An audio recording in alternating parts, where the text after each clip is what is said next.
Hey, joining us now is Republican Congressman LaHood, who tried and ultimately did not succeed in persuading President Trump to keep former Governor Blagojevich locked up behind bars. Before we get into that conversation with the president, what did you make of the press conference, the homecoming press conference, and the remarks of former Governor Blagojevich comparing himself to a political prisoner? Well, I thought it was ridiculous. I thought the president made a mistake in commuting the sentence of Rod Blagojevich. When you think about in the state of Illinois, 4 of our last 9 governors have gone to federal prison. Not one has ever been pardoned or had their sentence commuted. You think about what Rod Blagojevich did. He essentially ran the state like a criminal enterprise.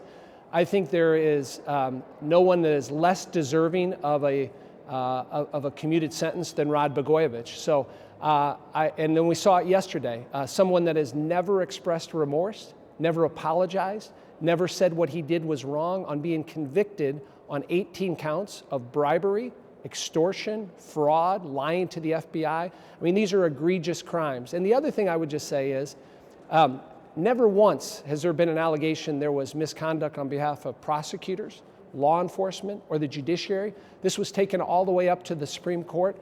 And at every appeal, they said Rod Blagojevich was wrong. There was no appealable issue. He did these crimes, and he should be held accountable. So for all of that, I think this was a mistake. And as a former federal prosecutor, I've looked at the evidence in this case, followed the case, and he received the low end of the federal sentencing guidelines. People think this was could have been 15 and up.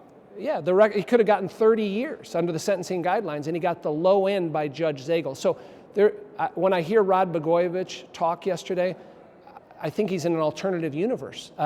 And a Democrat told me one time, Rod Blagojevich is their Richard Nixon. In some ways, that's what I think of, and I think it was a mistake for the president to issue the commutation. There's actually an old photograph of a young Rod Blagojevich getting an autograph from President Nixon. That was somebody he admired and looked up to. It's sort of an interesting changing reality. Now he says he's a Trumpocrat. He supports President Trump, says he has a kind heart. I want to get into that in a minute, but I want to single in on what you just said there. Was the totality of his crimes enough to keep him locked up for 14 years? Or how do you include the lack of contrition in sort of your calculus there of the degree to which he deserved to stay? Because some people have said, some reasonable judicial minds have said 14 years was a steep sentence. The crimes alone, as they were passed down, the sentence and all that, was that enough to keep him there for 14 years? Well, listen, I think, again, you look at the substance of what here, you look at the merits of what occurred here. When you listen to those wiretaps of him shaking down the CEO of Lurie Children's Hospital for $50,000, I mean, this is campaign cash. Exactly, right. Yeah, for campaign cash. This is pay-for-play politics at its worst in a state that has a huge public corruption problem. You look at withholding state aid in that call. Exactly. You're not going to get state aid for your hospital unless you give me $50,000 for campaign cash. Look at what he did with the racetrack owner, what he did with the Hollywood executive. I mean, this is exactly what we are against here in the state of Illinois. The president talks about draining the swamp.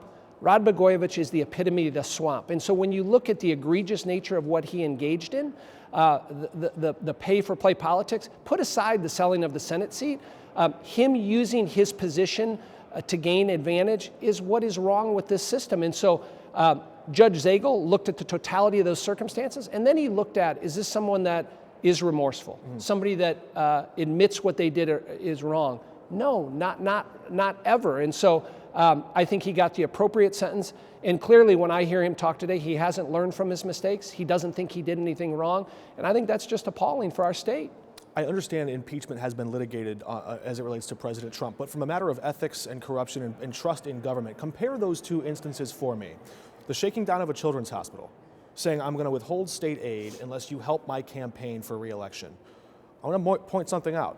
That campaign donation was never actually made, and the state aid was never actually withheld. In the case of the Ukraine call, President Trump saying, I want something that would effectively help my campaign, an in-kind contribution in investigating Joe Biden, withholding military aid in a state, Ukraine, that is currently in a state of war against Russia.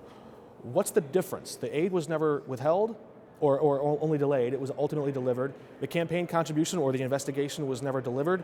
Comptroller Susana Mendoza, a Democrat here, has said there's a lot of symmetry between those two acts. She thinks they're both illegal acts. How do you judge President Trump's actions there as it relates to what Rod Blagojevich did with that children's hospital? Well, from a criminal standpoint, I think they're apples and oranges. There was no dollar amount tied to what the instance you gave with the President of the United States whatsoever. And I would just say this, you mentioned that Rod Blagojevich never received any dollars on this, but it's kind of like when the police officer pulls you over and says, I'm going to give you a ticket unless you give me attempted extortion is a crime. Exactly, and that's clearly what he did here. You don't have to have the crime to be fulfilled there to have that happen, and that's exactly what happened. And that's wrong, particularly when you're the governor of the state, the highest elected officer in the state. But that was repeated throughout this investigative process, and that was put forth to a jury.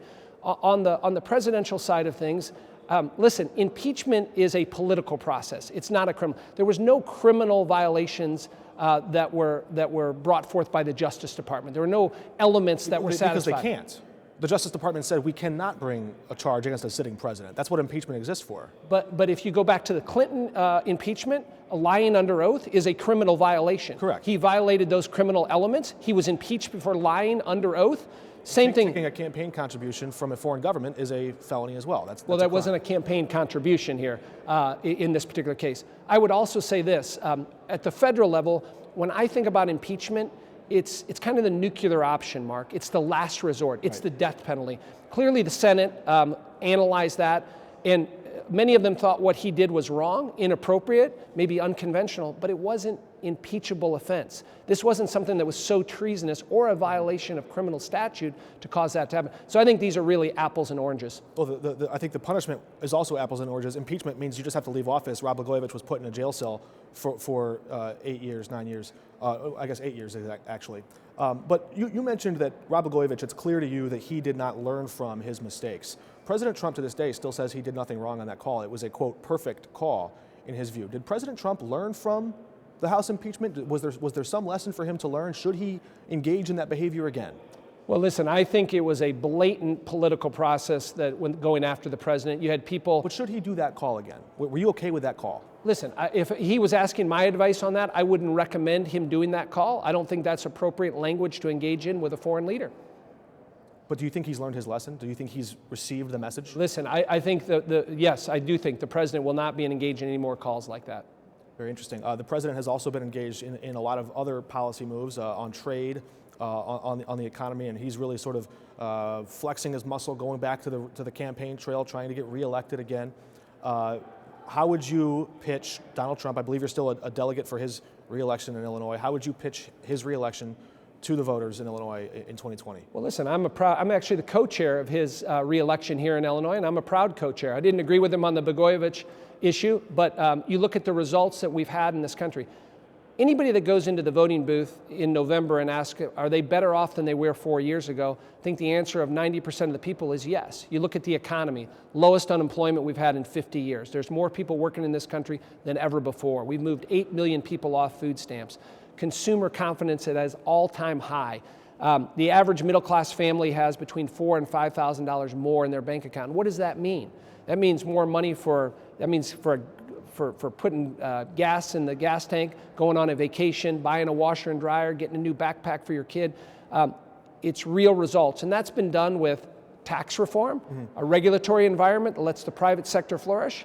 So that's been strong. You look at trade, for instance. Our 4 largest trading partners in Illinois, Mexico, Canada, China, Japan. We now have trade agreements with all 4 of them, done under this president in a bipartisan way. I proudly supported all those. So whether it's our farmers, our manufacturers, our small businesses that trade, that is a good thing for the long-term viability of this country. And lastly, on national security, it took a lot of leadership to take out Soleimani, the Shia Iranian terrorist. You supported that? Absolutely. And taking out al-Baghdadi, the Sunni terrorist, right? Both of those were done by this president. They were bold moves, but they've made America safer. Eliminating ISIS has made America safer. So this is a president that's not afraid to take those actions to help protect this country. And so whether it's national security, whether it's trade, whether it's the economy, this president has real results. All right, Congressman Darren LaHood, thank you for joining us. Thanks, Mark. We're back in just a moment with House Democrat Chris Welch, who's pushing to help student athletes get paid. He also weighs in on former Governor Rod Blagojevich getting to go home. All right.